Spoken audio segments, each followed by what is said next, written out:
Second book of Samuel, chapter 1. David learns of Saul's death.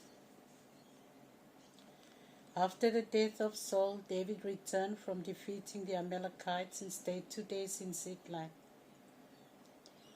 On the third day, a man came from Saul's camp with his clothes torn and dust strewn on his head. He went to David and fell to the ground in homage. David asked, "Where have you come from?" And he answered, "I have escaped from the Israelites' camp." David then said, "Tell me what happened." And the man told him, "The soldiers fled from the battle, but many of them fell and died.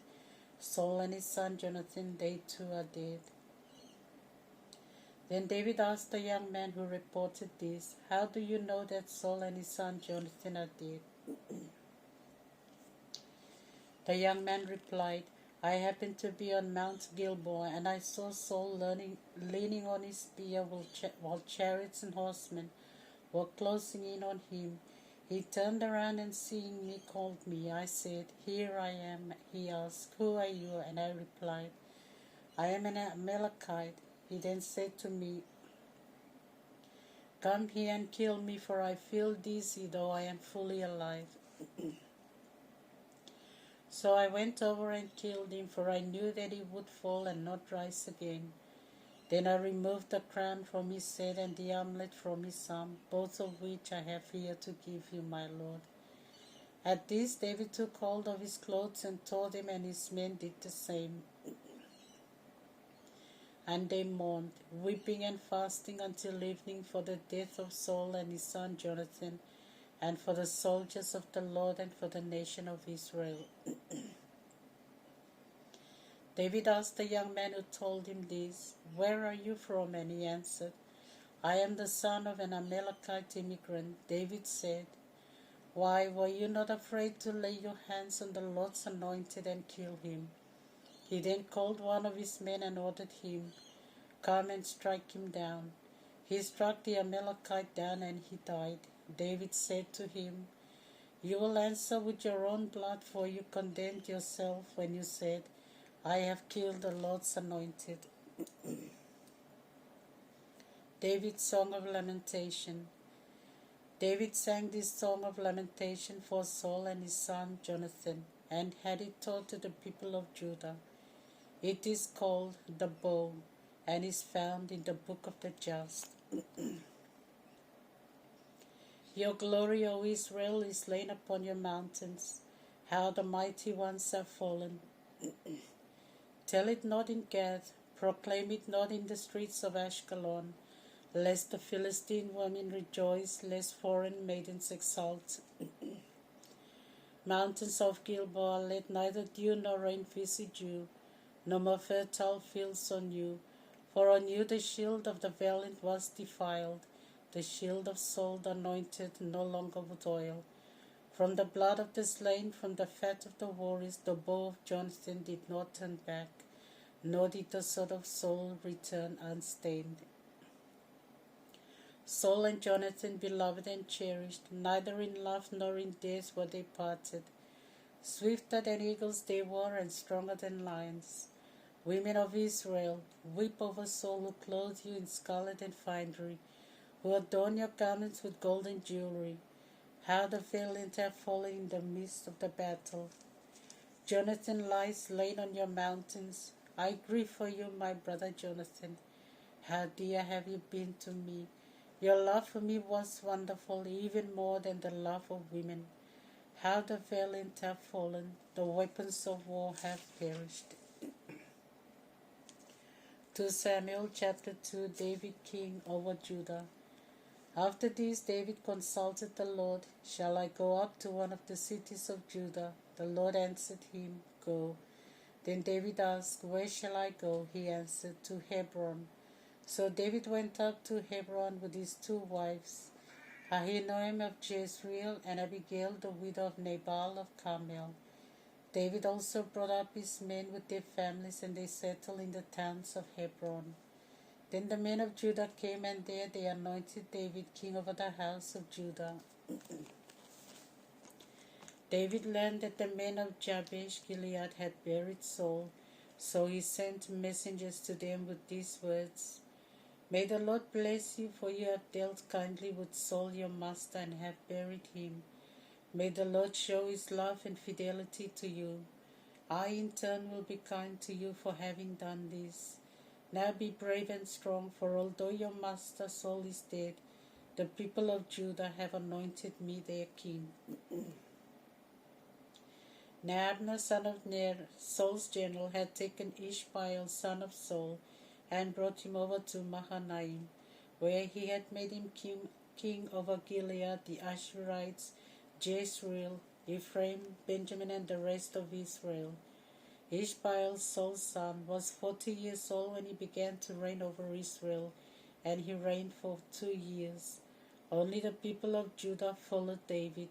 David was the king in Hebron, and he ruled over them for 7 years and 6 months. Civil War. Abner son of Ner and the men servants of Ishmael, Saul's son, left Mahanaim for Gibeon, where Joab son of Zeruiah and the men of David met them at the pool of Gibeon. There they sat, one group on one side of the pool, the other on the opposite side. Abner told Joab, Let the young men rise and have a contest with us, before us. Joab agreed, so they rose and were counted off, 12 of the Benjaminites of Ishmael, Saul's son, and 12 of David's men. Each one caught his opponent's head and thrust his sword into his opponent's side, and they all fell down together. Therefore that place in Gibeon was called Field of Swords. After a very fierce battle that day, Abner and the men of Israel were defeated by David's troops. The 3 sons of Zeruiah, Joab, Abishai, and Asahel were there. Asahel, who ran as fast as a wild gazelle, pursued Abner, turning neither to the right nor to the left. Abner turned around and asked, Is that you, Asahel? He replied, Yes, it is I. Abner said to him, Turn right or left, go after one of the young men and take his spoil. But Asahel refused to desist from following him. So Abner again turned to Asahel, Stop following me, I will surely strike you down, and then how could I face your brother Joab? But Asahel would not heed, and Abner, without turning back, struck him in the belly with his spear, which ran through him and came out through his back. He fell and died on the spot, and all who came to the place where Asahel fell dead stopped there. Joab and Abishai, however, pursued Abner, and by sunset arrived at the hill of Ammah, which lies near Gilead toward the desert of Gibeon. The Benjaminites then rallied around Abner, forming one band, and took their position on the hilltop. Then Abner called to Joab, When will the sword rest? Do you not realize that this will bring you more bitterness? When will you order your men to stop pursuing your brothers? Joab replied, As God lives, if you had not spoken, my men would have continued pursuing their brothers until morning. So Joab blew the trumpet, and the men desisted from pursuing the Israelites and fighting them. Abner and his men marched all night through the Arabah, crossed the Jordan, and marched the whole morning until they reached Mahanaim.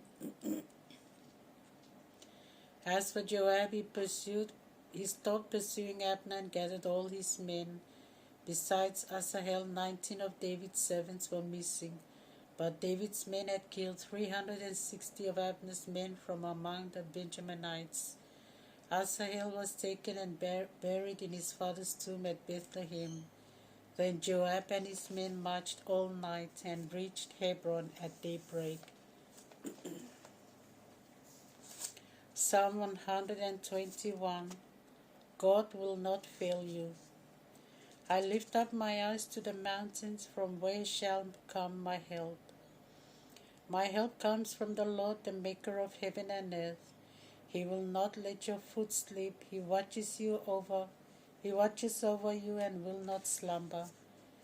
Look, he keeps Israel, neither slumbers nor sleeps. The Lord is your guardian. The Lord is your shade at your right hand. The sun will not harm you by day, nor the moon by night. The Lord will guard you from evil. He will protect your life. The Lord will watch over your coming and going, both now and forever. Luke chapter 24, verse 1 to 35. The Lord is risen. On the first day of the week, very early at dawn, they went to the tomb with the perfumes and ointments they had prepared.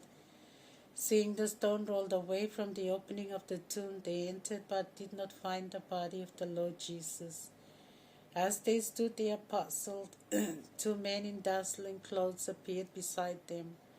Frightened, the women bowed to the ground, but the men said, "Why are you looking for the living among the dead? You will not find him here. He is risen. Remember what he told you in Galilee, that the Son of Man had to be given into the hands of sinners, be crucified, and rise again on the third day." And they remembered Jesus' words. Returning from the tomb, they informed the 11 and their companions. Among the women who brought the news were Mary Magdalene, Joanna, and Mary the mother of James. But however much they insisted, those who heard did not believe the seemingly nonsensical story. Then Peter got up and ran to the tomb. All he saw there on bending down with the linen clothes. He went home wondering at what had happened. The walk to Emmaus. That same day, two of them were going to Emmaus, a village about 11 kilometers from Jerusalem. And they talked about what had happened.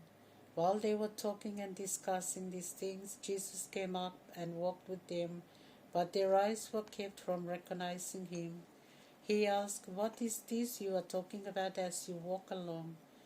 The two stood still, looking sad. Then one of them, named Cleophas, answered, "Why, it seems you are the only visitor to Jerusalem who does not know what has happened there these past few days." And he asked, "What happened?"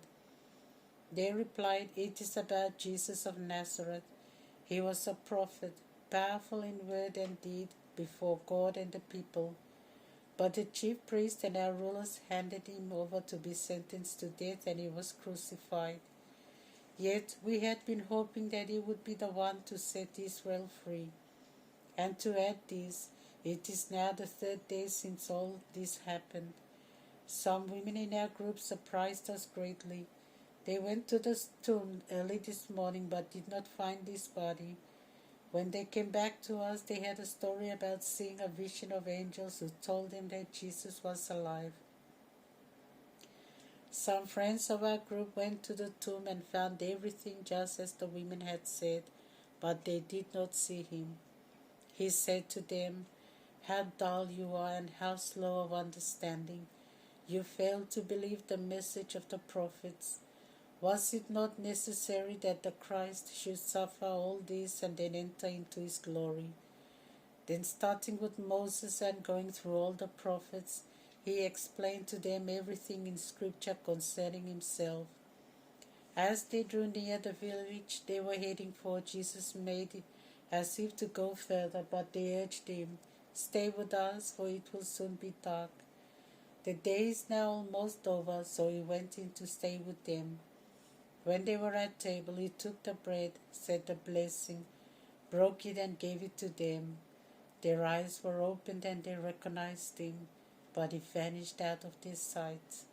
Then they said to each other, "Were not our hearts burning within us when he was talking to us on the road and explaining the Scriptures?" They immediately got up and returned to Jerusalem. There they found the 11 and their companions gathered together. They were greeted with these words, "Yes, it is true, the Lord is risen.